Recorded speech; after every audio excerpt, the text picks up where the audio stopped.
السلام علیکم. يا أيها الذين آمنوا قوا أنفسكم وأهليكم نارا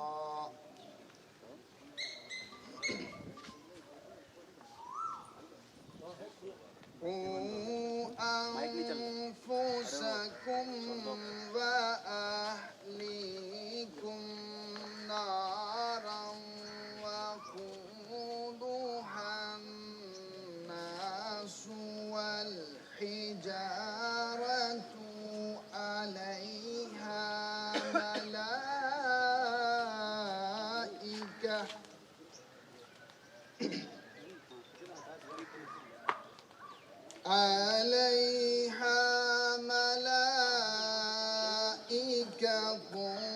غلاظ شداد لا يعصون الله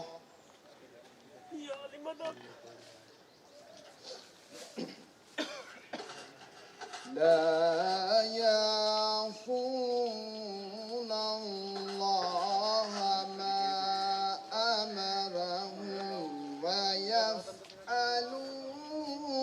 ما يؤمرون.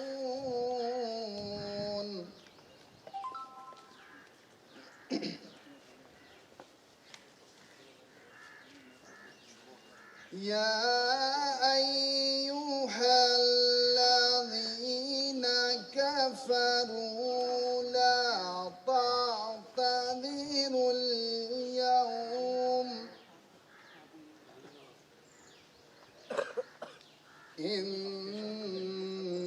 إنما تجزون ما كنتم تعملون.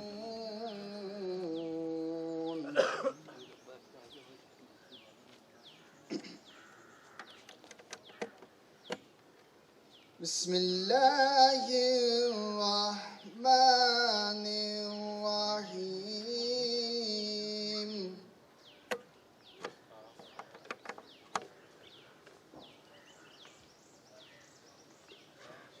إنا أعطيناك الكوثر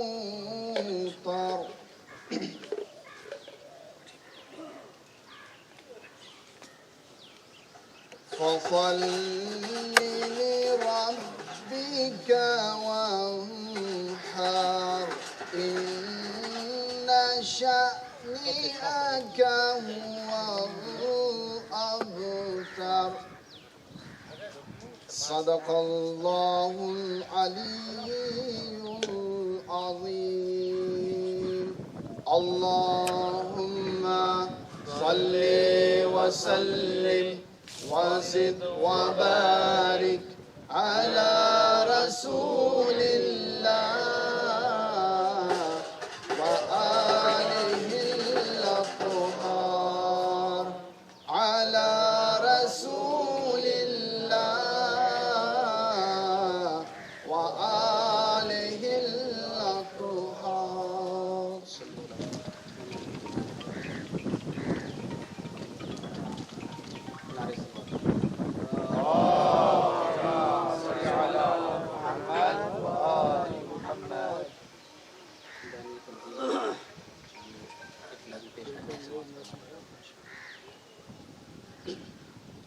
حق کی جانب بڑھ رہا ہے کاروان عسکری. حق کی جانب بڑھ رہا ہے کاروان عسکری. حق کی جانب بڑھ رہا ہے کاروان عسکری. ہم خیال عسکری ہیں روح و جان عسکری. ہم خیال عسکری ہیں، روح و جان عسکری۔ قریہ قریہ بستی بستی مکتبوں کی شکل میں، بطور خاص سماعت فرمائیں گے۔ قریہ قریہ بستی بستی مکتبوں کی شکل میں، لہلہاتا ہے ہر کسو گلستان عسکری، لہلہاتا ہے ہر کسو گلستان عسکری۔ ساکن غیبت کی رہتی ہے نظر تنظیم پر، ساکن غیبت کی رہتی ہے نظر تنظیم پر، پھولتا پھلتا رہے گا خاندان عسکری۔ ساکن غیبت کی رہتی ہے نظر تنظیم پر، پھولتا پھلتا رہے گا خاندان عسکری۔ موت ان کی زندگی بن کر جہاں پر چھا گئی، موت ان کی زندگی بن کر جہاں پر چھا گئی، رفتہ رفتہ بڑھ رہی ہے داستان عسکری، رفتہ رفتہ بڑھ رہی ہے داستان عسکری۔ حضرات یہ شعر بطور خاص سماعت فرمائیں۔ ہم جو پڑھتے ہیں کتابیں بانی تنظیم کی، ہم جو پڑھتے ہیں کتابیں بانی تنظیم کی، کانوں میں رس گھول دیتا ہے بیان عسکری۔ ہم جو پڑھتے ہیں کتابیں بانی تنظیم کی، کانوں میں رس گھول دیتا ہے بیان عسکری۔ غیر کو اپنا بنانے کا ہنر معلوم تھا، غیر کو اپنا بنانے کا ہنر معلوم تھا، دیکھی تھی اسلاف نے ایک یہ بھی شان عسکری، دیکھی تھی اسلاف نے ایک یہ بھی شان عسکری۔ واقعاً وہ روز عید سے ہوگا نہ کم، واقعاً وہ روز عید سے ہوگا نہ کم، قوم ہو جائے گی جس دن ہم زبان عسکری، قوم ہو جائے گی جس دن ہم زبان عسکری۔ ہو گئی 53 برس کی عمر اب تنظیم کی، ہو گئی 53 برس کی عمر اب تنظیم کی، آج بھی وابستہ ہیں وابستگان عسکری، آج بھی وابستہ ہیں وابستگان عسکری۔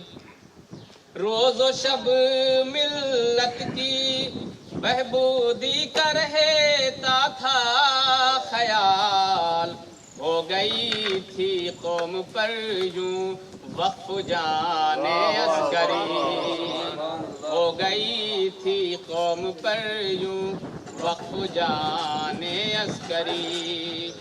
تشنگان علم حاصل علم کرتے ہیں یہاں تشنگان علم، حاصل علم کرتے ہیں یہاں مرکز علم و ادب ہے آستان عسکری، مرکز علم و ادب ہے آستان عسکری، منزلیں اپنی بدلتے رہتے ہیں شام و سحر، منزلیں اپنی بدلتے رہتے ہیں شام و سحر، رہتے سرگردہ صدا ہیں عاشقان عسکری، رہتے سرگردہ صدا ہیں عاشقان عسکری۔ شعر سماعت فرمائے حضرات۔ ہو جوادی یا صفی حیدر یا آقائے شمیم، ہو جوادی یا صفی حیدر یا آقائے شمیم، اپنے اپنے عصر کے ہیں حامیان عسکری، اپنے اپنے عصر کے ہیں حامیان عسکری، صرف ہندوستان ہی میں نہ کرو مہدی تلاش، صرف ہندوستان ہی میں نہ کرو مہدی تلاش، دہر میں پھیلے ہوئے ہیں دوستان عسکری، دہر میں پھیلے ہوئے ہیں دوستان عسکری، حق کی جانب بڑھ رہا ہے کاروان عسکری۔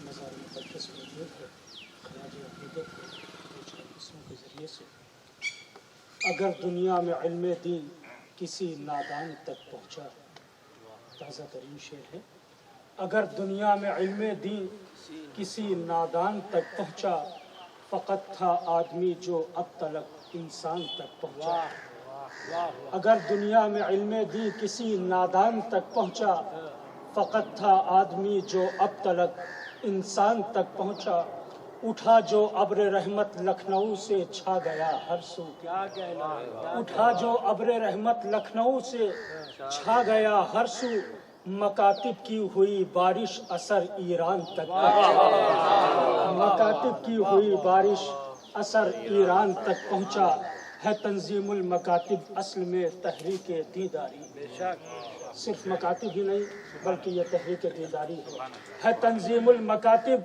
اصل میں تحریک دیداری، پڑھا جو قاعدہ اس کا تو پھر قرآن تک پہنچا، ہے تنظیم المکاتب اصل میں تحریک دیداری، پڑھا جو قاعدہ اس کا تو پھر قرآن تک پہنچا، عقیدہ اور عمل ہے باعث وجہ بقا اعجاز، عقیدہ اور عمل ہے باعث وجہ بقا اعجاز، کسی نے قبر پائی اور کوئی شمشان تک پہنچا، کسی نے قبر پائی اور کوئی شمشان تک پہنچا۔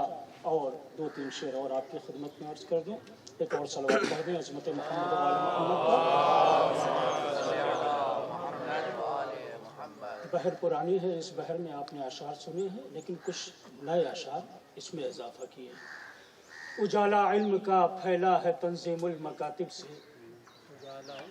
اجالا علم کا پھیلا ہے تنظیم المکاتب سے، خدا کے دین کا چرچا ہے تنظیم المکاتب سے، اجالا علم کا پھیلا ہے تنظیم المکاتب سے، خدا کے دین کا چرچا ہے تنظیم المکاتب سے، حسینیت کا لہرائے گا اب چاروں طرف پرچم، یزیدی فوج کو خطرہ ہے تنظیم المکاتب سے، یزیدی فوج کو خطرہ ہے تنظیم المکاتب سے۔ اور یہاں سے نئے اشعار ملاحظہ فرما لیں، جسے بھی دیکھیے وہ بات دیداری کی کرتا ہے، منظر بھائی، جسے بھی دیکھیے وہ بات دیداری کی کرتا ہے، یہ جذبہ آج بھی زندہ ہے تنظیم المکاتب سے، یہ جذبہ آج بھی زندہ ہے تنظیم المکاتب سے۔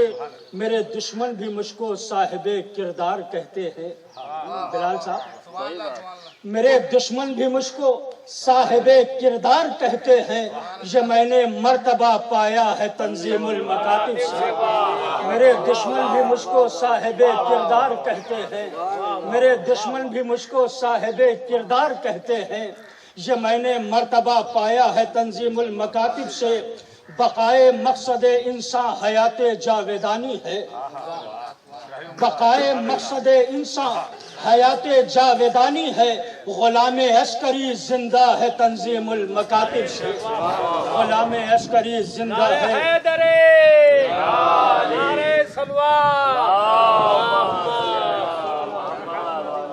غلام عسکری زندہ ہے تنظیم المکاتب سے، تو ہمارا اس لیے رشتہ ہے تنظیم المکاتب سے۔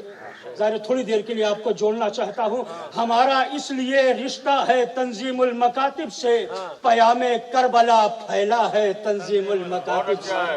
ہمارا اس لیے رشتہ ہے تنظیم المکاتب سے، پیام کربلا پھیلا ہے تنظیم المکاتب سے، تو تولا آل احمد سے تبرہ دشمن دی سے، یہ ہم نے جو بھی سیکھا ہے وہ تنظیم المکاتب سے، یہ ہم نے جو بھی سیکھا ہے وہ تنظیم المکاتب سے۔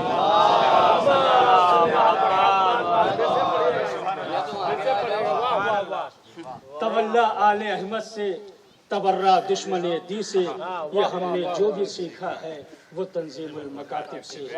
خدا کے دین کا چرچا ہے تنظیم المکاتب سے، اجالا علم کا پھیلا ہے تنظیم المکاتب سے۔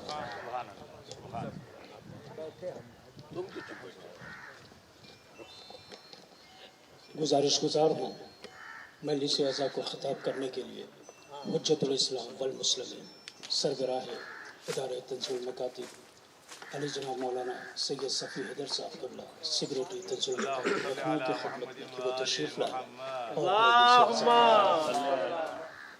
رحم اللہ من قرأ الفاتحہ۔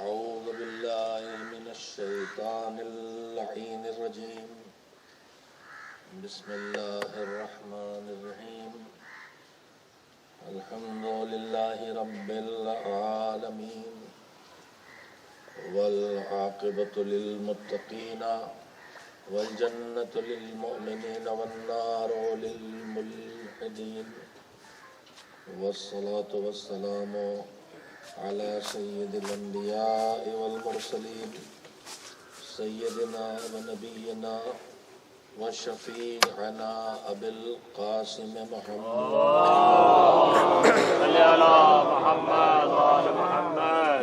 وآله الطيبين الطاهرين المعصومين المظلومين، واللعنة الدائمة الباقية على أعدائهم أجمعين من الآن إلى يوم الدين. أما بعد، فقد روي في الكتب الأخلاقية، بسم الله الرحمن الرحيم، ما كان لله ينمو، صلوات بھیجے محمد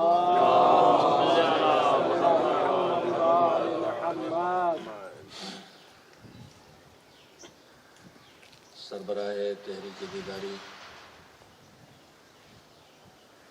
جو اصل شناخت ہے خطیب اعظم بانی تنظیم المکاتب مولانا سید غلام عسکری اعلیٰ اللہ مقامہ کی، وہ خطیب تھے اور اعلیٰ درجے کے خطیب۔ انہوں نے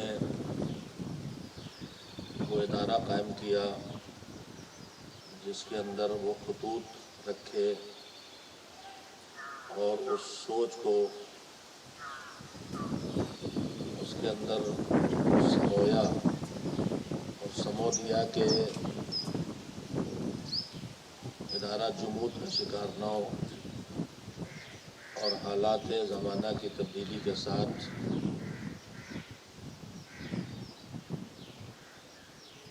وہ کام انجام دے جو اس وقت کی دینداری کی تحریک کی ضرورت ہو۔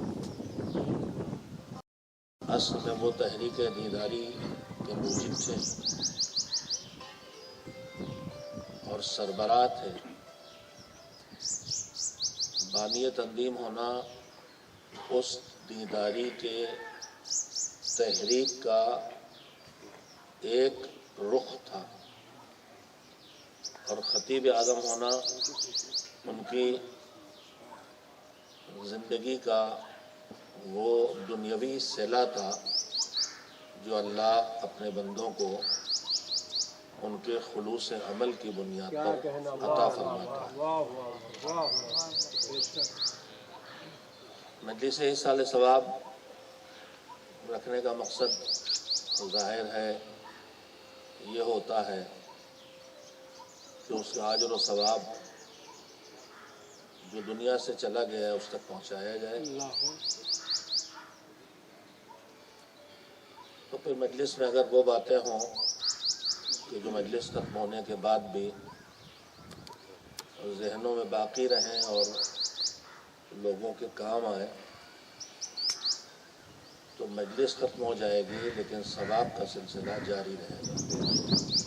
اس لیے کہ نیکیوں کی دو قسمیں ہیں۔ کچھ نیکیاں وہ ہیں جو اپنے وجود میں آنے کے ساتھ جزا لے کے آتی ہیں اور جیسے ہی نیکی ختم ہوتی ہے اس کی جزا کا سلسلہ بھی رک جاتا ہے۔ لیکن کچھ نیکیاں وہ ہیں کہ جو نیکی کا سلسلہ نیکی رک جاتی ہے لیکن اجر و ثواب کا سلسلہ جاری رہتا ہے۔ مشہور ترین احادیث میں ہے کہ من سن سنۃ حسنۃ فلہ اجر مثل من عمل بہا۔ جب کوئی ایک اچھی سنت کوئی شروع کر دے، ایک اچھا دستور کوئی شروع کر دے، تو جب تک وہ اچھا کام کوئی بھی کرے گا اس وقت تک اس کا اجر و ثواب اس کے لیے بھی ہے جس نے اس کام کا آغاز کیا تھا۔ یہ مشہور باتیں ہیں لیکن میں جس شخصیت سے مربوط مجلس رکھی گئی ہے اس کو پیش نظر رکھتے ہوئے چند باتیں کہنا چاہتا ہوں۔ میرے عزیزوں، کوئی بھی انسان کوئی نیکی کرے تو اس نیکی پر اس کو خود بھی اجر ملے گا اور اگر کسی مرحوم کے لیے کرتا ہے تو اس تک بھی جائے گا۔ لیکن نیکی میں نے ابھی عرض کیا ہے کہ دو طرح کی ہوتی ہے۔ ایک وہ جو نیکی ہے ابھی ہم نے آپ نے سب نے تلاوت کی ایصال ثواب کے لیے، تو جتنی دیر تلاوت کی اس کا جو اجر ملا وہ ہمیں ملا اور ہم نے ہدیہ کیا تو منتقل ہو گیا اور ہمارے پاس بھی رہا۔ لیکن تلاوت ختم ہوئی، اجر کا سلسلہ ختم ہو گیا۔ لیکن ساری نیکیاں ایسی نہیں ہیں جیسا کہ میں نے ابھی عرض کیا ہے۔ تو میں آپ کو یاد دلانا چاہتا ہوں کہ نیکیوں میں ایک نیکی ہے انسان کو دین کی تعلیم دینا، اور دین کی تعلیم دینے کے مختلف مراحل ہیں۔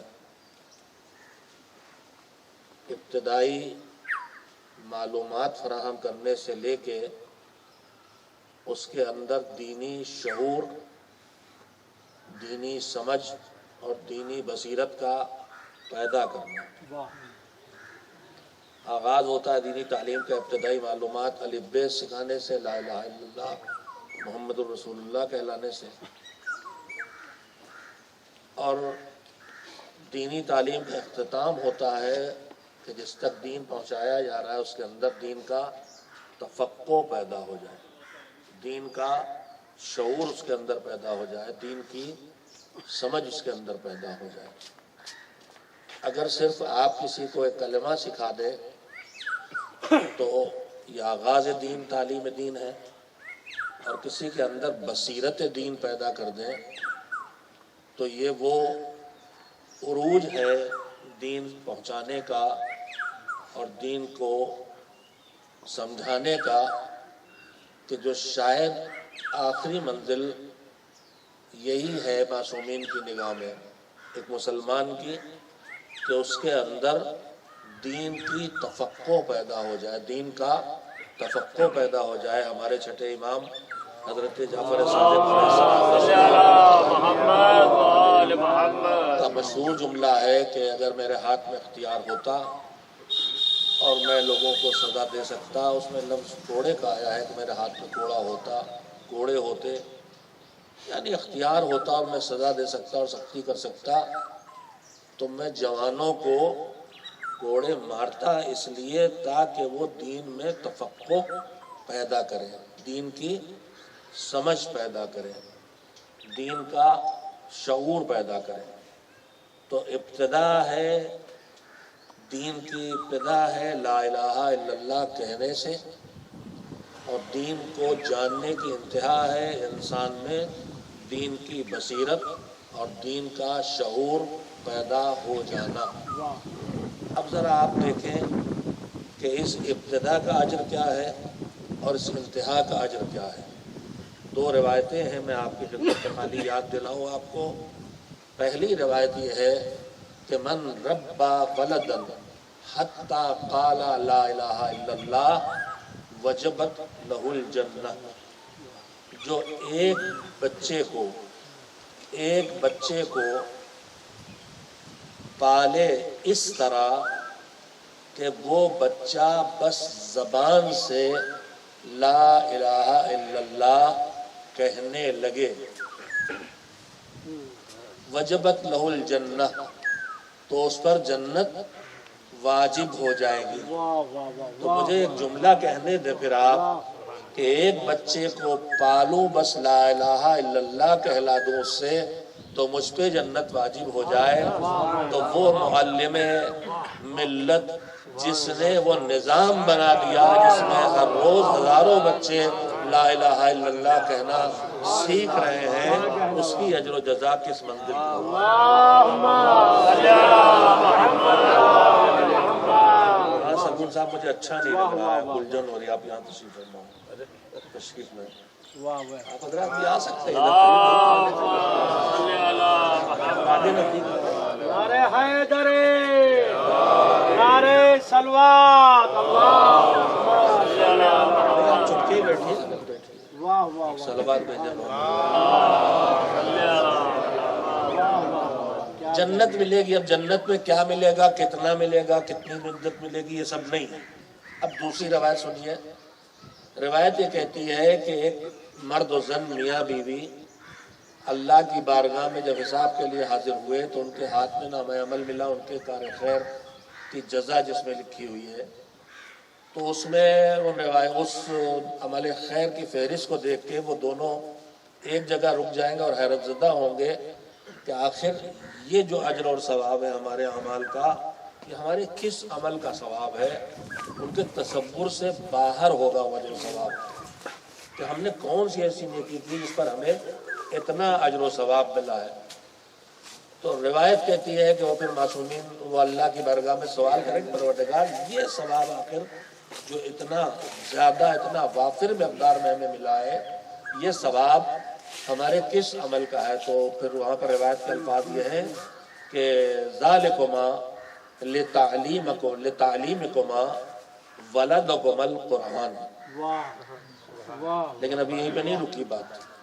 ذالکما لتعلیمکما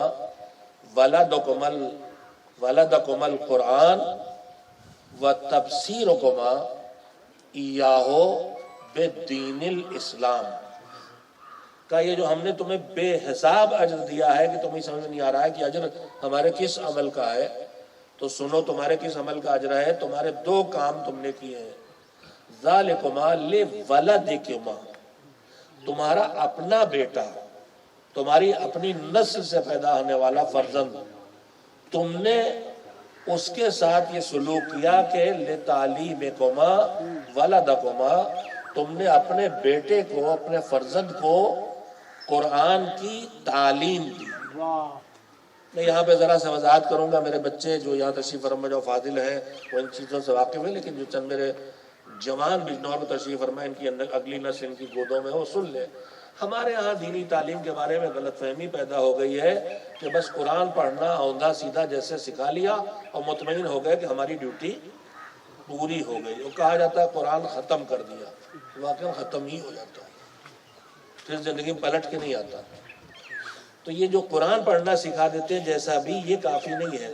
پہلا لفظ یہ دیکھیے لتعلیمکما ولدکما القرآن، قرآن کی جو تم نے اپنے بچے کو تعلیم دی، یعنی قرآن میں جو کچھ تھا وہ پڑھایا، اس کو وہ علم اس کی طرف منتقل کیا، جسے آج کی زبان میں علم دین کہتے ہیں.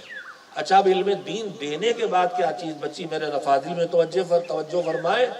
خالی علم دین کسی تک پہنچا دینا، علم قرآن کسی تک پہنچا دینا، کسی کو قرآن پڑھا دینا اتنا ہی نہیں ہے. اس کے بعد ایک اگلی چیز ہے کہ علم حاصل کرنا اور چیز ہے، اور علم پانے کے بعد اپنے اندر دین کا شعور اور دین کی بصیرت کا پیدا کرنا یہ ایک الگ چیز ہے.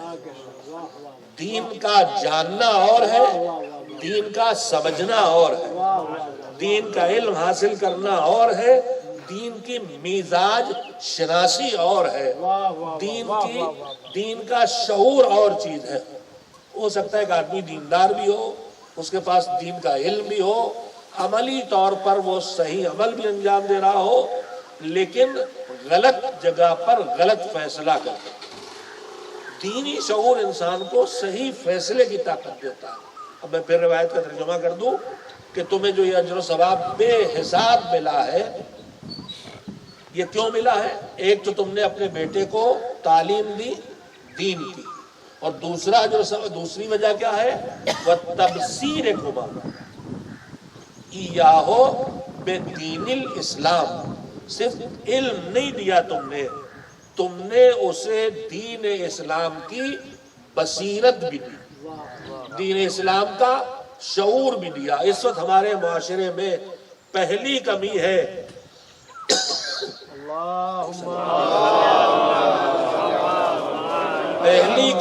علم دین کی. ہمارے پاس علم دین ہی کی کمی ہے ہمارے معاشرے میں، ہماری سوسائٹی میں. ہمارے ہاں تو رسم و رواج چھائے ہوئے ہیں دین بن کے. میں مسلسل اس طرح کی باتیں کرتا رہتا ہوں، اور یہ جو کچھ سیکھا ہے اگر اس میں سے کچھ بھی آپ کی خدمت میں پیش کرنے کے لائق بنا ہوں تو یہ محمد وآل محمد، محمد وآل محمد. اسی سربراہ دیداری کا عطیہ ہے ہم سب کے لیے. ہمارے اندر جہاں جتنا بھی تھوڑا بہت اگر کہیں دین ہے، علم دین ہے، شعور دین ہے، تو وہ سب ان کی عطا ہے. لیکن اب ہم سب کی ڈیوٹی بنتی ہے کہ 3 چیزوں کی طرف ہم ایک ساتھ توجہ دیں. پہلی چیز ہے بے دینی سے مقابلہ. بے دینی کا خطرہ ہمیشہ تھا، ہے، رہے گا. دشمن سب سے پہلی کوشش کرتا ہے بے دین بنا دینے کا، کبھی رسم و رواج میں جکڑ کے. سب سے پہلی کوشش تو کرتا ہے ماڈرن بنانے کے نام پر. ماڈرن بنانے کے نام پر ہی بے دینی، حجاب چھین لیا، داڑھی چھین لی، واجبات سے دور کر دیا، کلب میں پہنچا دیا، پارٹیوں میں پہنچا دیا، دنیا میں لگا کے آخرت سے، دین سے دور کر دیا. یہ پہلا حملہ ہوتا ہے جو ہمارے سب کے سامنے ہے. لیکن یہیں پہ رک نہیں جاتا دشمن. جب سیدھے دین نہیں چھین پاتا تو اب دین میں رکھ کے ہی بے دین بنانے کی کوشش کرتا ہے، اور وہیں سے ہماری آپ کی ڈیوٹی بڑھ جاتی ہے. جو آدمی بے دین ہے، نماز نہیں پڑھتا، روزہ نہیں رکھتا، قرآن نہیں پڑھتا، حجاب نہیں کرتا، نجس پاک سے پرہیز نہیں کرتا، حرام حلال کا خیال نہیں کرتا، وہ تو سب دیکھ رہے ہیں اسے، اس کی شناخت سب میں ہے اور اس کو کوئی بھی سمجھا سکتا ہے، ایک سادہ سا مومن بھی جو بعمل اسے سمجھا سکتا ہے۔ لیکن دشمن نے پہلی کوشش ہمارے اوپر یہ کی تھی، جس وقت بانی تنظیم اعلی اللہ مقامہ نے دنیا میں قدم رکھا 1952 کے ارد گرد وائزین سے فارغ ہونے کے بعد، اس وقت جو ماحول تھا، اس وقت دو حملے بڑے تھے۔ پہلا حملہ عقائد پر کیا جا رہا تھا، نظریے کے لحاظ سے ہی اسے مومن نہ رہنے دو، نظریے ہی کے لحاظ سے مومن نہ رہنے دیا جائے۔ لہذا اگر آپ غور کریں گے اس دن اس دور کے ہماری قوم کے بہت سے بے حد ذہین لوگ کمیونسٹ ہو گئے۔ اس وقت کمیونزم کا بہت زبردست حملہ تھا، دین کے انکار کا، الحاد کا، اس کا مقابلہ کیا، الحاد کے مقابلے میں کھڑے ہوئے غلام اصغر۔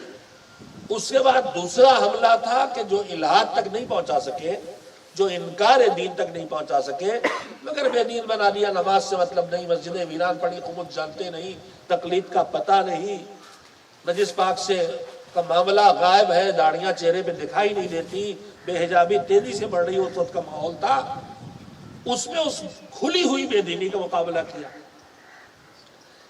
اس دور میں بھی ایک تیسرا حملہ تھا جو شاید اس وقت اتنا خطرناک نہیں تھا جتنا اس وقت دشمن اس کو خطرناک بنا چکا ہے۔ دشمن بے دین بنانے میں بھی لگا ہے کہ انہیں لیب و لائب میں لگاؤ، انہیں کھیل تماشوں میں لگاؤ، انہیں سوشل میڈیا میں لگاؤ، انہیں کسی بھی طرح بہکاؤ، کھلم کھلا بے دین بنا دو، ملحد بنا دو۔ ملحد بنانے کا کاروبار بھی پوری دنیا میں یونیورسٹیز میں چل رہا ہے۔ ہمارے پڑھے لکھے جوان جو یونیورسٹی تک پہنچتے ہیں، اسکول سے کی ایجوکیشن سے ہی، جو ہم یہ جو ICSE CBSE کہتے ہیں، ان کی بنیادوں میں یہ بات ہے کہ ان کو مشکوک کر دو، ان کے لیے ہر چیز کو، ان کو شک کا شکار کر دو، انہیں کسی ایک جگہ کھڑا نہ رہنے دو، ان سے یقین کو اور اعتماد کو اور بھروسے کو چھین لو دین پر۔ یہ بچپن سے ہمارے ان اسکولوں میں کوشش ہوتی ہے جو ہم اپنی نگاہ میں اچھے اسکول جنہیں ہم کہتے ہیں، وہ تو گھروں کی طاقت ہوتی ہے جو ان اسکولوں میں پڑھتے ہوئے بچوں کو بھی بے دین ہونے سے یا ملحد ہونے سے، جنہیں آج کی زبان میں نہلس کہا جاتا ہے، ورنہ پوری دنیا میں اس وقت آپ جائیں تو بہت بڑی تعداد جوانوں کی، چاہے وہ کسی مذہب سے جڑے ہوں، چاہے وہ ہندو ہوں گھر سے ہوں، چاہے عیسائی گھر سے ہوں، چاہے مسلم گھر سے ہوں، چاہے شیعہ گھر سے ہوں، بڑی تعداد پڑھی لکھی دنیا کی، چاہے اب ہندوستان میں بھی وہ طاقت آ چکی ہے اور اپنا کام کر رہی ہے، ابھی سلو ہے لیکن تیزی آ رہی ہے۔ میرے عزیزوں، بچے کو وہی اسکول میں بے دین بنانے کے لیے ایک مہم چلتی ہے کہ اسے نہلس بنا دیا جائے۔ وہ کہتا ہے مجھے پتا ہے، بس اتنا ہی کہہ دے کافی ہے، چاہے وہ نہ کہے کہ میں اللہ کو نہیں مانتا، میں یہ نہ کہے میں دین کو نہیں مانتا، میں وہ کمزور ہو جائے، کچھ پتا نہیں مجھے، آپ کہتے ہیں کہ نہیں پتا نہیں، یہ پتا نہیں تک پہنچاتا ہے۔ یہ کوشش اس وقت بہت کامیاب ہوئی جب ملحد بنا لیا، اس کے بعد دشمن اس میں تھوڑا ناکام ہوا، کمیونزم ختم ہوا، کمیونسٹ کی طرف سے پیسے آنا رکے، اس کے نتیجے میں مہم ختم ہو گئی۔ لیکن اب یہی دشمن جو بظاہر دین کے چولے میں پوری دنیا میں حکومت کر رہے ہیں، کہیں یہودی، کہیں عیسائی، کہیں دوسرے مذہب، یہ سب مل کے انسان کو نہلس بنا رہے ہیں۔ تو ہماری ایک ڈیوٹی تو وہی ہے کہ جو کھلم کھلا بے نمازی ہوا جا رہا ہے، جو کھلم کھلا روزے چھوڑ رہا، اس کو تو ٹوکے ہی، اس کے ساتھ ساتھ یہ جو اندر ذہن کمزور بنائے جا رہے ہیں، ان کو بھی بھانپنا اور ان کے مقابلے کے لیے اپنے کو تیار کرنا۔ یہ پہلی چیز جو آج غلام عسکری ہوتے تو شاید ہم سے یہ کہتے کہ تمہیں اس وقت اب اس کے لیے تیار ہونا ہے، خالی آخرت سے ڈرا کے خالی نمازی بنانے پہ اکتفا نہ کرو، اس نمازی کے ذہن کے اندر سے ایمان کی کمزوری کو بھی دور کرو۔ اور وہ کہہ گئے، یہ کام وہ کر گئے تھے۔ اگر آپ ان کی مجلسیں سنی ہو، میں نے کوشش کی کہ کوئی مجلس نہ چھوٹے جسے میں نے نہ سنا ہو۔ مجھے مجلسیں پڑھنا تھی، اس لیے تو سنتا ہی تھا، لیکن اس کے ساتھ اس لیے بھی سنتا تھا کہ ان کو سن کے آدمی مجبور ہو کے سدھر جاتا ہے۔ اللہ نے ان کی زبان میں اتنا اثر دیا ہے کہ آپ چاہے سنیں، اس لیے کہ مجھے مجلس پڑھنا ہے، نقطے ڈھونڈ کے اس میں سے پڑھوں گا، مگر جب آپ سننے جاتے ہیں تو آپ کو اللہ نے ان کو اتنی طاقت دے رکھی ہے کہ وہ اثر کر کے رہتی ہے اور آپ کو سدھار دیتی ہے۔ نعرہ صلوات محمد آل محمد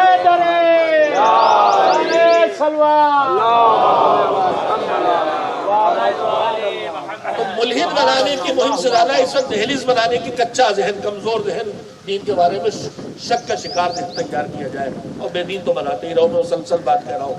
اب اس کے بعد جس کو وہ ظاہری طور پر دین سے نہیں کھسکا پاتے، جو اس وقت ہماری قوم کا سب سے بڑا المیہ ہے، وہ ہے کہ یہ دین نہیں چھوڑتے، یہ دین کا انکار نہیں کرتے، یہ قرآن کو اللہ کی کتاب مانتے، یقین رکھتے ہیں، آخرت کا انکار نہیں کرتے، ان کو کیسے بگاڑا جائے؟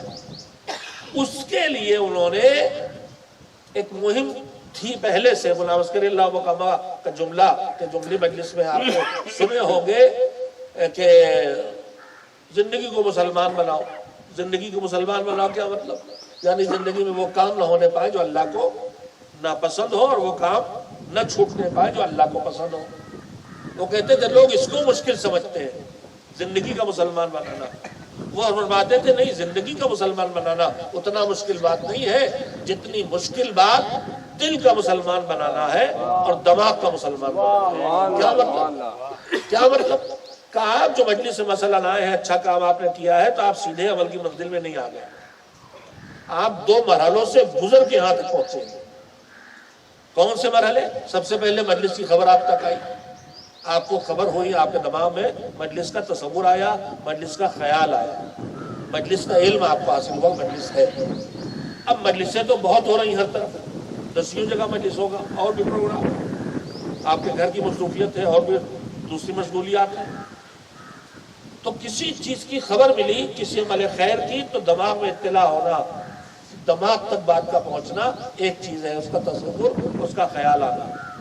اب اس کے بعد اس کو پرکھا اور تولا کہ مجلس پڑھے چلے کہ لیٹ کے سوئے، مجلس چلے کہ عزیزوں سے ملنے جائیں، مجلس چلے کہ ڈاکٹر صاحب کو دکھانے جائیں، مجلس چلے کہ آج بینک کا کام کر ڈالیں۔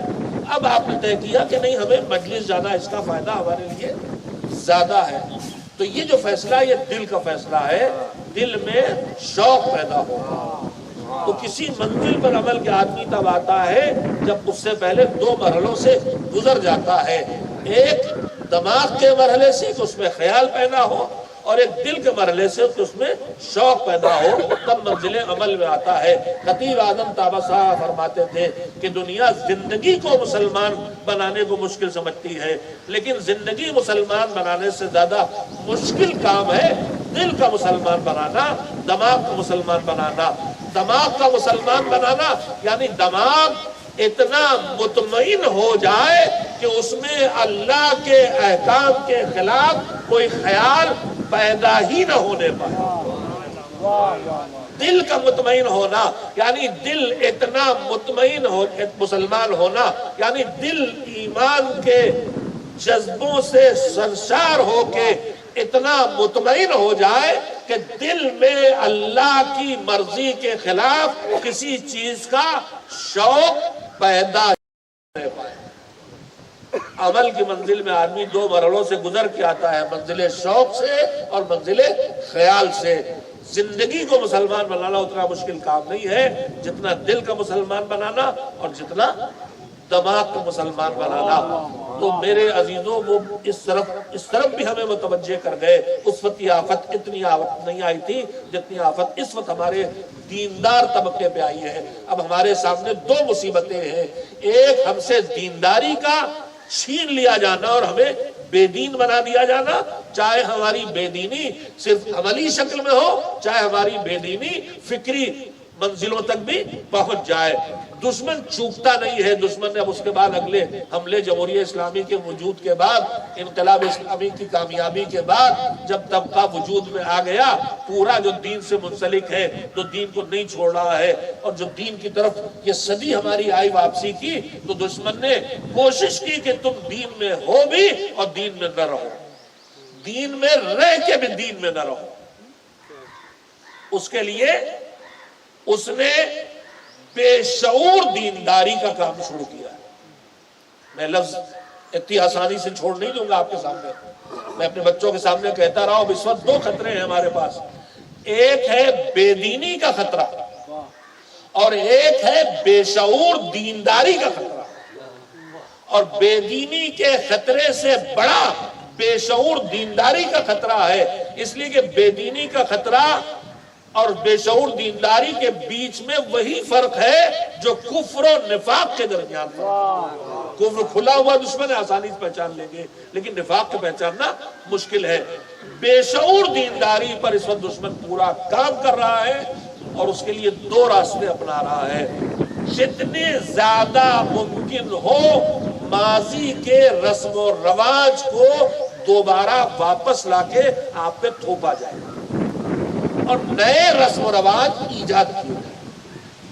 آپ دیکھ لیں شادیوں میں, آپ دیکھ لیں عزاداری میں, آپ دیکھ لیں سال بھر عجیب و غریب کوششیں دشمن کی سازشوں کو ہم بہت مشکل ہے کہ سمجھ پائیں. میں اس کے نمونے آپ کے سامنے رکھتا ہوں تاکہ احساس پیدا ہو کہ کس طرح کی دشمن کی چالیں جس سے ہمیں مقابلہ کرنا ہے اگر ہم غلام عسکری کی راہ پہ چلنا چاہتے ہیں اور سربراہ دینداری کو ہم اپنا سربراہ مانتے ہیں. بڑا کام تعلیم قرآن کے ساتھ اسلام کا شعور دینا. اس وقت دونوں چیزیں ضروری ہیں, بے دینی سے بچانا بھی, اسلام کا شعور بھی دینا. یہ بے شعور دینداری جو میں لفظ بول رہا ہوں کیا ہے پتہ نہیں. میری گفتگو جمائیوں کا سبب ہے یا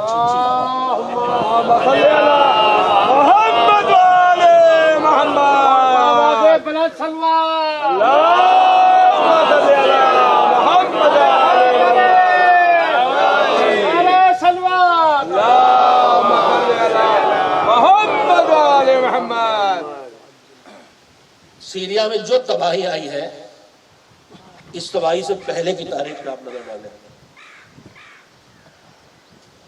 تو مذہب ہمیں کیا کہتا ہے؟ مذہب ہمیں سال میں ایک بار پورے عالم اسلام کو بلاتا ہے خانہ کعبہ میں کہ جمع ہو.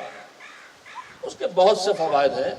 ان میں سے ایک فائدہ ہے ایک دوسرے سے ملنا اور اقتدار اسلامی کا مظاہرہ کرنا.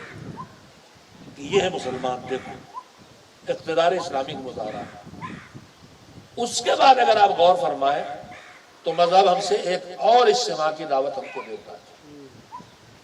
14 معصومین میں 13 شہید ہیں. 13 شہداء میں سب کی شہادت ہمارے لیے غم کے سبب ہے, لیکن خاص کر کے اور سب کے قبور مطہر کی زیارت میں اجر و ثواب ہے اور بے حد اجر و ثواب ہے. لیکن ان ساری زیارتوں میں سب سے زیادہ تاکید زیارت سید الشہداء کی. زیارت سید الشہداء میں بھی اگر آپ غور کریں تو عاشور سے بھی زیادہ تاکید کی گئی یوم اربعین کی علامات مومن میں قرار دیا گیا. دور کے ائمہ نے جو ارشادات عطا کیے ہیں, نویں امام سے خاص کر میں اپنے بچوں سے کہنا چاہتا ہوں ہم کو نویں امام سے 11ویں امام تک کے ارشادات پر زیادہ توجہ دینا چاہیے, اس لیے کہ انہوں نے عصر غیبت کی تیاری شروع کر دی تھی اور ان کے ارشادات میں اس وقت کے لیے زیادہ رہنمائیاں ملیں گی, ان کی سیرت میں بھی اور ان کے ارشادات میں بھی.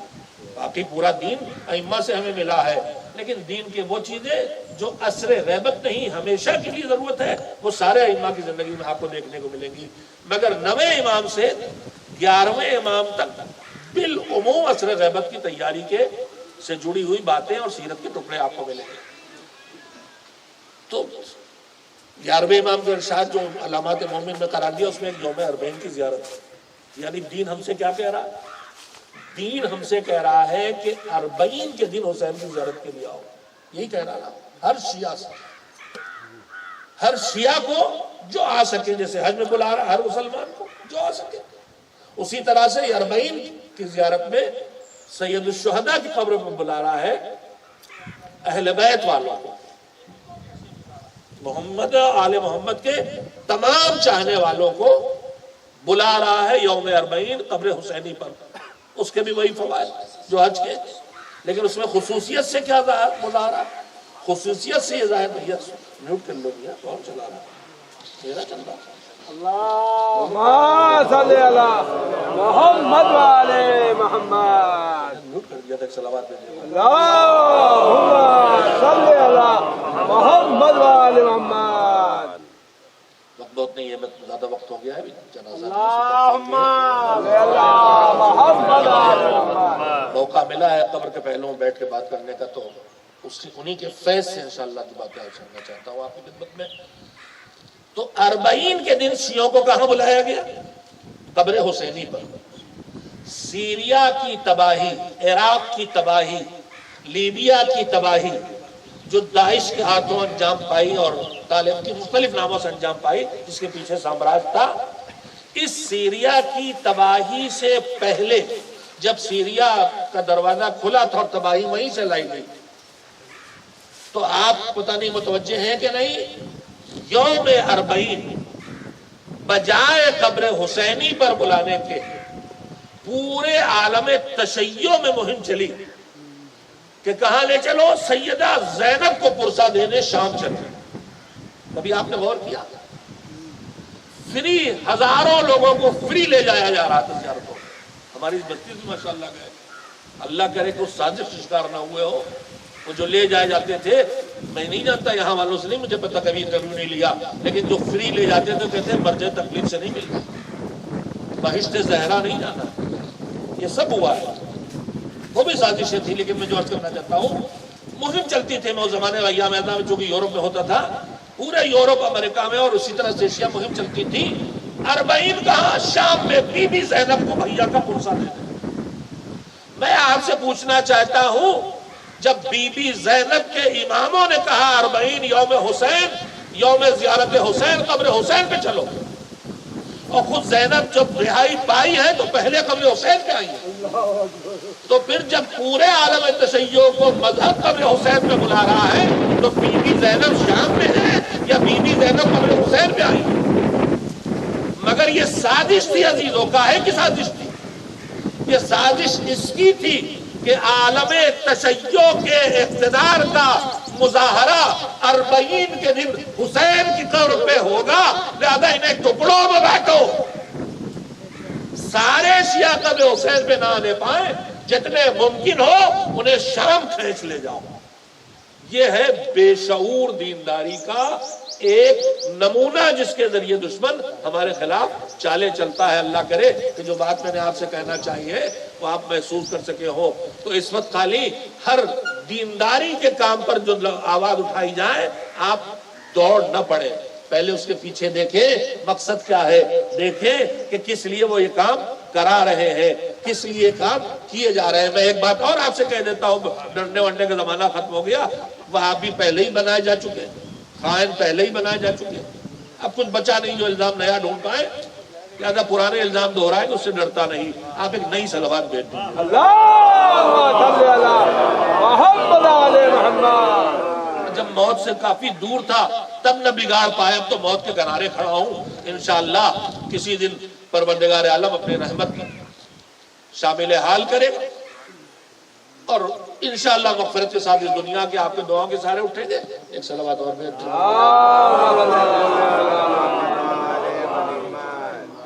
دشمن ہم کو بے شعور دی توجہ دے، میری طرف پردہ بدے چاہے نہ بدے، کوئی فکر نہ کرے، اس کی توجہ دے. ایک صلوات اور بھیجے محمد. اللهم صل على محمد وعلى محمد. مان لے کہ دونوں باشعور ہیں، وہ بے شعور نہیں ہے. آپ میں کتنا توجہ رکھیں. ایک صلوات اور صل على محمد وعلى محمد. میں آپ کو نمونہ اس وقت کا پیش کروں، تھوڑا سا پیچھے کے ساتھ یہ بتائیے، ہمارے آپ کے بچپن میں جو 50-60 سال کے لوگ یہاں بیٹھے، ابو بھائی جیسے لوگ جو مجھ سے 2-4 سال بڑے ہیں، میں ان سے لے کے اب تک کے سب سے پوچھتا ہوں کہ ہمارے بچپن میں سال بھر میں کتنی نظریں ہوتی تھیں؟ 22 رجب کی نظر ہوتی تھی. میں اسے بحث نہیں کرتا کہ وہ کیوں ہوتی تھی اور اس کے پیچھے کیا ہے، وہ ایک الگ بات ہے. اب اس کے بعد 22 رجب کی نظر کے بعد ہمارے ہی سامنے امام حسن کا سبز دسترخوان آ گیا. وہ سبز نہیں، سبز، اس لیے جہاں سے آیا ہے اپنی حقیقت بھی تو بتائے گا. اس کے بعد اب روز ایک نظر، روز ایک نظر، روز ایک نظر ہو گئی کہ نہیں؟ اور اب عزاداری ہو چاہے محفل ہو، سارا زور دیگ چڑھانے پہ لگا دیا گیا۔ آپ یہ نہ سمجھے اتفاقات ہے، یہ باقاعدہ طے شدہ سازشیں ہیں کہ ان کاموں میں لگا کے الجھا کے رکھو جو کام یا واجب نہیں یا مستحب نہیں بلکہ بس رسم و رواج ہے۔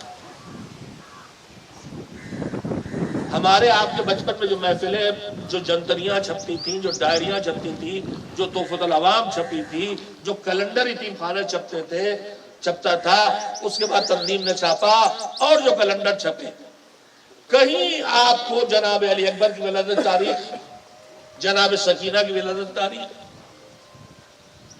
ان میں سے اکثر آپ کو نہیں ملتی۔ اب کیوں ملنے لگی؟ اب کیوں ملنے لگی؟ پہلے کیوں نہیں ملتی تھی؟ اس لیے علماء نے پڑھ کے دیکھا کہ کوئی یقینی طور پر ہے ہی نہیں، بعض ہے ہی نہیں، تاریخ ہی نہیں ہے، اور لکھی ہوئی ہے کیلنڈروں میں، جنتریوں میں چھاپی جا رہی، پھیلائی جا رہی، آج ان کی ولادت، کل ان کی ولادت، پرسوں ان کی ولادت، روز ایک۔ ممکن ہے آپ کو میری بات بہت عجیب لگے، لیکن ان سب فروعات میں الجھا کے ہم کو اصل دین سے دور کرنے کی کوشش کی جا رہی ہے۔ روزانہ ایک ولادت لے آؤ، اور اس کے بعد پھر اگر آپ غور کریں تو جیسے ماضی میں القاب چھینے گئے تھے، میں یہ بے شعور دینداری کے مختلف روپ میں آپ کی خدمت پیش کر رہا ہوں۔ ماضی میں سب سے پہلے ایک لفظ امیر المومنین کا لقب مولا علی کے لیے مخصوص تھا۔ سارے ائمہ ہمارے امیر المومنین کے امیر ہیں، مگر سارے ائمہ جو مومنین کے امیر ہیں انہوں نے کہا کہ نہیں، یہ لقب بس اور بس صرف ہمارے جد کے لیے، کسی کے لیے نہیں۔ لیکن مقابلے میں جو لوگ تھے انہوں نے کیا کیا؟ یزید بھی امیر المومنین بن گیا۔ تو القاب کو نیچے لا کے اپنے کو اوپر نہیں لے جا سکتے، لہذا القاب کو نیچے لانے کی مہم آج تک چل رہی ہے آپ کے سامنے۔ آپ دیکھ لیں، کل امیر المومنین سے جو مہم شروع ہوئی تھی وہ آج آیت اللہ اور جلوسلام تک پہنچ گئی۔ یہ سب بے شعور دینداری کے حصے ہیں۔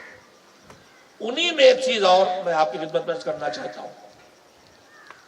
دو لفظ تھے مخصوص، ایک ہمارے 7ویں امام سے اور ایک ہمارے حضرت ابو الفضل العباس سے، باب الحوائج اور باب المراد۔ مولا علی کے دروازے پہ کیا کسی کی حاجت پوری نہیں ہوتی؟ مگر ان کے لیے لفظ باب الحوائج یا باب المراد نہیں استعمال ہوتا۔ کیا امام حسین کے دروازے پہ حاجت پوری نہیں ہوتی؟ مگر باب الحوائج 7ویں امام اور باب المراد حضرت ہمارے بنی ہاشم۔ آج آپ غور کریں، ذرا سے دیکھیں، جو آپ کی خدمت میں واٹس ایپ آتے ہیں چھوٹے چھوٹے، یہ بے شعور دینداری پھیلانے کی اسرائیلی مشینیں ہیں جو کام کر رہے ہیں۔ تو آپ کو جناب علی اصغر کی ولادت کے وقت بھی لکھا ہوگا باب المراد علی اصغر کی ولادت مبارک، باب الحوائج سکینہ کی ولادت مبارک۔ یہ سب بے شعور دینداری سے فائدہ اٹھا کے انہیں پتا ہے کہ دین کو چھوڑ کے نہیں جائیں گے، لہذا انہیں چیزوں کو الجھا کے رکھو۔ اچھا، اب اگر آپ کہیں کہ اچھا ہی کام تو ہو رہا ہے، اس میں برا کیا؟ ایک محفل ہو رہی ہے، ایک کھانا پک رہا ہے، یہی ہو رہا ہے نا، سب نظر نیاز ہو رہی ہے، جس میں برا کیا ہے؟ بس میں اپنی بات کو ختم کرتا ہوں۔ میں کہنا یہی چاہتا تھا کہ بے دینی کا مقابلہ غلام عسکری کی اصل پہچان تھی، سربراہ دینداری تھے وہ، اور اس کی اجر و جزا جو ہے میں نے ابھی دو روایتوں سارے آپ کی خدمت میں عرض کی۔ بس یہ کہنا چاہتا ہوں کہ ہم جو بچے کھچے ہیں ان کی فکر کو، کہ تھوڑی بہت فکر جو ہم تک پہنچی ہے، ہم سب کی ڈیوٹی ہے کہ اب ہم بے دینی کا مقابلہ ہمیں دو طرح سے کرنا ہے، ایک کھلی ہوئی بے دینی کا اور ایک بے شعور دینداری کا۔ اور اس وقت دشمن بے شعور دینداری کے ذریعے ہمارے دیندار طبقے کو ختم کرنے کے پیچھے پڑا۔ آپ کہیں گے اس میں خرابی کیا ہے؟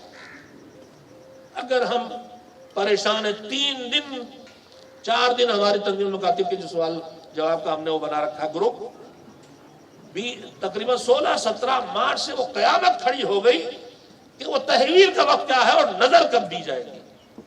کس روایت میں، کس آیت میں، کس فقیہ نے کہاں لکھا ہے کہ تحویل ہو تو نظر کر دو یوں کرے؟ کہاں ہے؟ کہیں نہیں، مگر پریشان ہے۔ اتنے فون آئے، اتنے سوال کیے گئے، کوئی حل نہیں۔ دوسرا مسئلہ کھڑا ہو گیا کہ تحویل 20 مارچ کو ہے تو اعمال کب کیے جائیں؟ تو ان چیزوں میں وہی کہنا چاہتا ہوں، ان چیزوں میں الجھانا یا تو دین میں اس کی جڑ بھی موجود نہیں ہے، یا اتنا ساری پودا ہے اس کا دین میں، مگر اس میں اتنا الجھا دینا جیسے تناور درخت ہو۔ اور جب چھوٹے سے پودے کے پاس آپ ہر وقت پڑے رہیں گے تو درخت کے پھل سے بھی محروم ہو جائیں گے اور درخت کے سائے سے محروم ہو جائیں گے۔ یہ جو ہم سے ہمارے درمیان بھی اہل علم کی ایک قسم ہے جو صرف اس لیے کھڑے ہوتے ہیں کہ بس جیسے ہی پبلک میں کوئی نئی چیز ایجاد ہو یہ اس کے لیے جواز کا راستہ نکال دیں۔ پہلی بات تو کہ میرے عزیزو، اگر آپ کوئی کار خیر کر رہے ہیں اجر و ثواب کے لیے نا، تو اجر و ثواب تب ملے گا جب اس کا جواز ثابت ہو جائے کہ جائز ہے لہذا اجر ملے گا۔ خالی جائز ہونے پر اجر، آج ساری بحث مثلا ہو رہی ہے زنجیری ماتم و قما کے ماتم پہ، جائز ہے کہ نہیں ہے؟ جائز، میں کہتا ہوں 1000 بار جائز ہے، پھر آپ کو ملا کیا؟ کیا جائز پر اجر ملتا ہے؟ جائز کام کے اوپر کوئی اجر نہیں ملتا۔ آپ 10 گلاس پانی پی ڈالیں، کوئی اجر نہیں ملنے والا۔ اجر ملتا ہے یا واجب پر یا مستحب پر۔ آپ جتنی رسمیں کر رہے ہیں ان کو جائز ثابت کرتے رہیے، تو کوڑے کا ڈھیر لگا رہے ہیں، آپ کو کچھ مل نہیں رہا ہے۔ اگر آپ کو کچھ پانا ہے تو ان رسموں کو جائز ثابت کرنے سے کام نہیں چلے گا، یا انہیں مستحب ثابت کیجئے یا انہیں واجب ثابت کیجئے۔ ہمارے علماء میں بھی کچھ سلو پسند آئے کہ ان کے کھڑے ہو جاتے ہیں حمایت کرنے، ان کی مذہب پوری زندگی قیاس کی مخالفت کرتے ہیں، اور جب اپنا وقت آتا ہے تو قیاس سے دلیلیں دیتے ہیں۔ روزے کی شبیہ بنائی جاتی ہے، جائز ہے، استحباب ثابت کیجئے۔ میں بہت کھل کے بات کر رہا ہوں، روزوں کی شبیہ بنانا جائز ہے، استحباب ثابت کیجئے، میرے دلیل لائیے۔ پوری شبیہ سازی کے بارے میں یہ بات کر رہا ہوں۔ اسی طرح سے بحثیں کھڑی کر دی جاتی، جائز، بہت خطرناک باتیں کر رہا ہوں نا، اور لائیو بھی جا رہی ہے۔ میں ہر طرح سے گفتگو پہ تیار ہوں۔ کب تک آدمی چپ رہے، اور چپ رہ کے اللہ کی لعنت کہاں سے برداشت کرے؟ اس لیے کہ روایت ہی کہتی ہے کہ جب دین میں بدعت ہونے لگے، نئی نئی ایجادات ہونے لگے بنام مذہب، تو علم جس کے پاس ہے اس پر واجب ہے کہ اس کے مقابلے میں بولے، اور نہ بولے تو اس پر اللہ کی لعنت ہو۔ ہم اپنے ساتھیوں سے ہاتھ جوڑ گزارش کرتے ہیں کہ اگر ہم اس کے خلاف بولتے ہیں تو آپ اس کی مدد میں تو کم سے کم نہ کھڑے ہو، چپ کے بیٹھے رہیے۔ ہم آپ کی طرف سے بول رہے ہیں، انشاءاللہ لعنت آپ تک نہ پہنچنے دیں گے، لیکن اس کے جواز کو ثابت کر کے دشمنی نہ کیجیے قوم کے ساتھ۔ میں بات ختم کر رہا ہوں میرے عزیزوں، یہ جتنے رسم و رواج، جتنی ایسی چیزیں جو روز بڑھتی چلی جا رہی ہیں، میں اس سلسلے میں عرض کرنا چاہتا ہوں، ان رسم و رواج کی مخالفت کل غلام عسکری نے کیوں کی، آج ان کے شاگرد کیوں کر رہے ہیں؟ پہلی بات تو یہ کہ اللہ کا رسول جب اس دنیا میں آیا تھا تو قرآن کریم نے اللہ کے رسول کے فیضان میں سے ایک فیض یہ گنایا تھا کہ تم نے جو اپنے پیروں میں رسم و رواج کی بیڑیاں ڈال رکھی ہیں ان کو کاٹنے آیا ہے یہ رسول۔ تو اگر اس کا دین ہے تو رسم و رواج کی بیڑیاں کاٹو۔ اور پھر اس کے بعد جو سب سے بڑی مصیبت ہے وہ کیا ہے؟ یہ رسم و رواج جتنے آپ کر رہے ہیں سب کو جائز ثابت کر لیا، اگرچہ ان میں کوئی رسم و رواج جائز نہیں رہ جائے گا، جیسے ہی آپ اسے حکم مذہب سمجھ کے کریں گے، ایسا مذہب نے کہا ہے کہ کرو، مذہب نے نہیں کہا، وہیں سے وہ حرام ہو جائے گا۔ آپ ہم اچھا لگتا کر رہے ہیں، باپ دادا کرتے آئے جس لیے کر رہے ہیں اس لیے سے کرتے رہیے، لیکن مذہب نے ایسا کہا ہے کہ جب 21 وہ نوروز کی تحویل ہو تو اس پر کھڑے ہو، مٹھائی فلاں رکھی، اور گھوڑا مرغا جو بھی اس دن کی سواری ہو وہ سب سر کرا کے، اور اس کے بعد کھڑے ہو گئے، یوں فاتحہ پڑھو، یوں سورہ پڑھو۔ جس دن آپ نے سوچا مذہب نے ایسے کہا، وہیں سے ہی یہ آپ کا ثواب چھین کے لے کے چلا جائے گا، اس لیے مذہب نے کہا ہی۔ جتنی قسمیں ہم نے آپ نے یہ نظر کی ایسی نکال رکھی ہیں، کھانے اور مٹھائیاں سامنے رکھ کے اور کھڑے ہو کے پڑھنے کی، مذہب نے کہا ہی نہیں۔ میں پوری ذمہ داری سے کر رہا ہوں، پوری ہمت سے، اور اپنے جوانوں کو پہچان بھی دے رہا ہوں کہ اگر آپ کو ڈھونڈنا ہے کہ ہمارا علاقائی معاملہ ہے یا مذہب کا معاملہ ہے، تو ایک اس کا اچھا سا طریقہ یہ ہے کہ دیکھیے، اگر پورے عالم تشیع میں، چاہے عراق ہو، چاہے ایران ہو، چاہے یورپ ہو، چاہے امریکہ ہو، چاہے افریقہ ہو، چاہے ہندوستان، پاکستان، بنگلہ دیش، اگر ہر جگہ ایک ہی طرح سے ہو رہا ہے تو سمجھ لیجیے یہ مذہب ہے۔ اور اگر ہر جگہ بدل رہا ہے یا نہیں ہو رہا ہے، کہیں بس ہو رہا کہیں نہیں، تو سمجھ لیجئے کہ علاقائی رسم ہے، مذہب نہیں ہے۔ اور طریقے بدل جائیں تو سمجھ لیجئے کہ اصل حکم ہو سکتا ہے کہیں ہو، لیکن طریقہ مذہب کا بتایا نہیں ہے، یہ علاقائی طریقے ہیں۔ آخر نماز شب پڑھنے شروع کھڑے ہوتا ہے آدمی، تو ہر آدمی نماز میں ایک ہاتھ ایسے کر کے کھڑا ہو جاتا ہے، چاہے افریقہ میں کھڑا ہو، چاہے یورپ میں، چاہے امریکہ میں۔ اس کا مطلب مذہب نے بتا دیا یہ مذہب ہے۔ مگر میں آپ سے کہتا ہوں جتنے فاتحہ اور نذر آپ کر رہے ہیں، یہ جا کے مجھے ایران میں، عراق میں، پوری دنیا میں بر صغیر کے باشندوں کے علاوہ کہیں مجھے دکھا دیجئے۔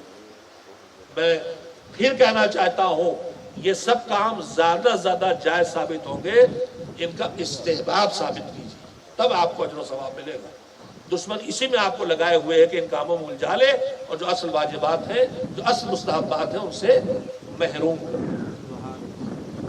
کتنے خطیب خرید لیے گئے جو روزانہ بیٹھ کے نیا تعویذ بتاتے ہیں، نئے عمل بتاتے ہیں، عربی کا ایک لفظ ہی پڑھنا نہیں آتا، خطبے میں 50 غلطیاں کر رہے ہیں، سب سے بڑے ہی دعوے دار ہو گئے کہ یہ عمل کرو 7 دن کے اندر، یہ 7 گھنٹے میں امام کی ملاقات۔ تیری کتنی بار ملاقات ہوئی بھائی؟ واہ واہ واہ واہ واہ واہ واہ، حیا نہیں آتی، ڈر نہیں اللہ سے ممبر بیٹھ کے اس طرح سے بے باکیاں کر کے، اور ہمارے جوان اور عورتیں پیچھے دوڑے چلے جا رہے ہیں۔ میں آخری بات کہہ رہا ہوں میرے عزیزوں، رسم و رواج کی مخالفت کیوں؟ جو اہل علم مقابلے میں کھڑے ہو جاتے ہیں کہ جائز ہے کرنے دیجیے، کیوں مخالفت کر رہے ہیں؟ سنیے کیوں۔ اللہ نے ہم انسانوں کے اندر جتنی کیپیسٹی ہے، جتنی گنجائش ہے، اتنی نیکیاں ہمیں بتا دی ہیں، یا واجب کی شکل میں یا مستحب کی شکل میں۔ جتنی بھی ہمارے اندر گنجائش ہے، شب قدر آتی ہے، خالی ایک مفاتی لے کے بیٹھ جائیے، جتنے اعمال اس میں لکھے رات بھر میں کر کے کوئی دکھائے تو مجھے۔ میری تو عمر 63 سال ہو گئی، اور اسی غلام عسکری کے دین میں بچپن سے ہاتھ میں مفاتی دیکھ کے شوق پیدا ہو گیا تھا۔ 3 بجے رات میں گھر سے آ کے مسجد مفاتی لے کے آ جاتے تھے۔ قرآن سے اور مفاتی سے وابستگی بچپن سے تھی۔ مفاتی غلام عسکری نے اس ملک میں پہنچائی، توضیح المسائل غلام عسکری نے اس ملک میں پہنچائی۔ میرے عزیزوں، جتنی ایک انسان کے اندر زیادہ زیادہ گنجائش ہو سکتی، اتنے کام اللہ نے واجب کرنے کے بعد گنجائش جتنی تھی اتنی اچھی نیکیاں مستحب کر دی ہیں۔ اب یہ بتائیے کہ غبارے میں ہم ہوا بھرتے ہیں تو کبھی تھوڑی سے بھرتے ہیں ڈھیلی ڈھالی، اور کبھی اور بھرا، اتنا بھر دیا کہ اس سے زیادہ اس میں گنجائش نہیں ہے۔ تو اگر اس سے زیادہ اس میں ہوا بھریں گے تو پھٹ جائے گا کہ نہیں؟ تو چلیے مثال شاید اتنی واضح نہ ہوئی ہو۔ لائبریری میں الماری رکھی ہے، الماری کے تمام خانوں میں کتابیں ٹھسا ٹھس بھری ہوئی ہیں۔ اب ہم 4 کتابیں اور لے کے آئے اس الماری میں ٹھونسنے کے لیے، تو یہ بتائیے کہ یہ 4 کتابیں جب اس الماری میں ٹھونسوں گا تو اگر یہ 4 کتابیں اس الماری کے اندر جائیں گی تو کیا ہوگا؟ دائیں بائیں کو چھیلیں گی اور کنارے والوں کو گرائیں گے، کچھ ہٹے گا تو کچھ آئے گا۔ تو اگر پہلے سے الماری کتابوں سے بھری ہے تو اگر اس میں اور کتابیں ڈالوں تو تب تک جائے گی نہیں اندر جب تک کچھ کتابوں کو ہٹا نہ دے۔ اللہ نے ہماری دل و دماغ اور زندگی کی الماری میں مستحبات پہلے ہی سے بھر دیے ہیں پوری گنجائش پر۔ اب اگر ہم رسم و رواج کو لا کے یہاں گھسیڑیں گے تو یہ رسم و رواج یا مستحبات کو ڈھکیلیں گے یا واجبات کو ڈھکیلیں گے، تو یہی ہو رہا ہے۔ ایک صلوات بھیجئے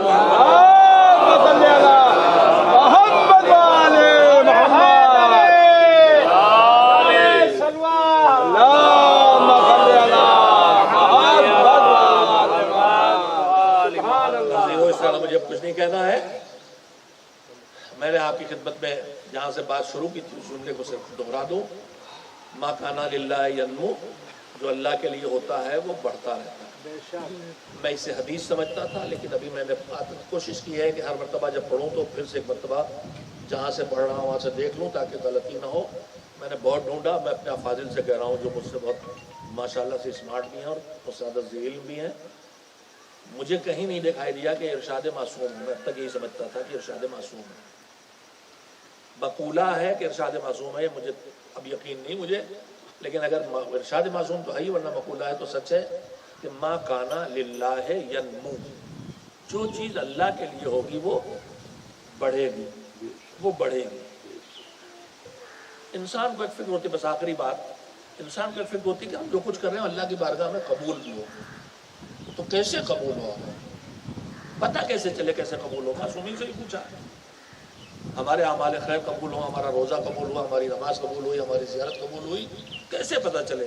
تو معصومین نے جو رہنمائی کی ہے وہ سیدھے سیدھے ہے، اللہ نے ان اعمال خیر کے آخرت کے ساتھ ساتھ دنیاوی اثرات رکھے ہیں، تمام اعمال خیر میں دنیاوی اثرات رکھے ہیں۔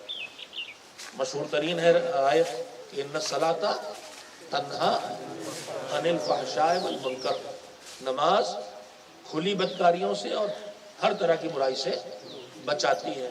کسی نے معصوم سے پوچھا کہ مولا نماز پڑھتے پتہ کیسے چلے کہ یہ قبول ہو رہی کہ نہیں؟ تو کہا کہ دیکھ لو، اگر تمہارے اندر برائیاں گھٹ رہی ہیں تو پھر نماز اپنا کام کر رہی، اس کا مطلب قبول ہو رہی۔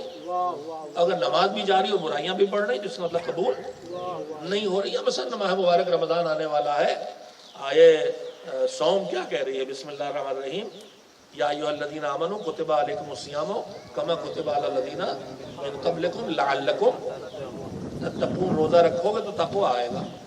تو روزے مہینے بھر کے قبول ہوئے کہ نہیں ہوئے، اس کو دیکھنا ہے تو عید کے دن سے دیکھنا شروع کر دیں۔ اگر ہمارے اندر شعبان کی 30 تاریخ سے زیادہ طاقت آج پہلی عید کی پہلی تاریخ کو ہے، کاہے کی زیادہ طاقت؟ نیکیوں کے کرنے کی زیادہ طاقت اور گناہوں سے بچنے کی زیادہ طاقت، تو اس کا مطلب روزے قبول ہوا اور اپنا کام کر دکھایا ہوا۔ تو اعمال کے اثرات ہوتے ہیں، اس سے اعمال کے قبولیت کا پتہ چلتا ہے۔ ما کانا للہ ینمو، چاہے مقولہ ہو چاہے ارشاد معصوم، یہ کہہ رہا ہے کہ خلوص نیت کا پتہ کیسے چلے گا؟ کا اس سے پتہ چلے گا جو کام خلوص سے ہوگا وہ مٹے گا نہیں، جو کام خلوص سے ہوگا رکے گا نہیں، جو کام خلوص سے ہوگا بڑھے گا۔ مولانا غلام حسین اللہ مقامہ کے خلوص کا ثبوت یہ سب جو سامنے میرے بیٹھے میں تنویر القاتب کی بات بھی نہیں کرتا، جو سب سامنے بیٹھے ہیں یہ بتا رہے ہیں کہ انہوں نے جو دینداری اپنے دور میں، انہوں نے جب یا ایھا الذین آمنوا قوا انفسکم وعلیکم نارا، اپنے آپ کو اور اپنے گھر والوں کو، اپنے اہل و عیال کو جہنم کی آگ سے بچاؤ، یہ مہم شروع کی تھی۔ تو میں قم میں زیر تعلیم تھا، انہوں نے خط لکھا تھا کہ اب یہ مہم میں نے شروع کر دی اور سب سے پہلے بجنور سے شروع کی۔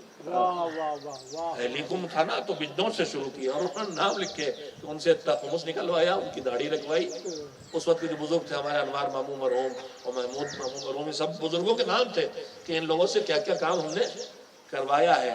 تو میرے عزیزوں خلوص سے کام انہوں نے شروع کیا تھا، اپنے گاؤں سے، اپنے کنبے سے، اپنے گھر سے۔ الحمدللہ آج یہ دیندار تیسری نسل میں کم سے کم اسی بجنور میں ماشاءاللہ سے نمازیوں کی تعداد اور ماشاءاللہ سے دینداری کا جذبہ گواہ ہے کہ ما کانا للہ ینمو۔ اور 514 مکاتب جو چھوڑ کے گیا تھا اس کے مکاتب کی تعداد کا 1200 سے اوپر چلا جانا ثبوت ہے انشاءاللہ کہ ما کانا للہ ینمو۔ اور جو جامع امامیہ کو چند طلبہ پہ چھوڑ کے گیا تھا، اس جامع امامیہ کا اتنا آگے بڑھنا کہ سینکڑوں کی تعداد میں افاضل قم و نجف میں ہوں اور ہندوستان کی محرابوں اور مدارس کو آباد کیے ہوں، یہ بھی ثبوت ہے انشاءاللہ کہ ما کانا للہ ینمو۔ بس اللہ وہ کریم ہے، اپنے کرم کے ذریعے وہ جس کو جتنا عطا کرے، لیکن اس عطا کو حاصل کرنے کے لیے شرطیں ہوتی ہیں، اور ان شرطوں میں بڑی شرط قبولیت کی ہے خلوص اور للہیت۔ اور جہاں یہ شرط جتنی پوری ہوتی ہے اتنی اس کی جزا بڑی ہو جاتی ہے، چاہے عمل کی منزل بہت مختصر سی ہو، جس کا ثبوت کربلا میں ہر جگہ دیکھنے کو ملتا ہے، چاہے وہ حبشہ کے رہنے والے سیاہ پوش غلام جناب جون کے جسم سے اٹھتی ہوئی خوشبو ہو، اور چاہے وہ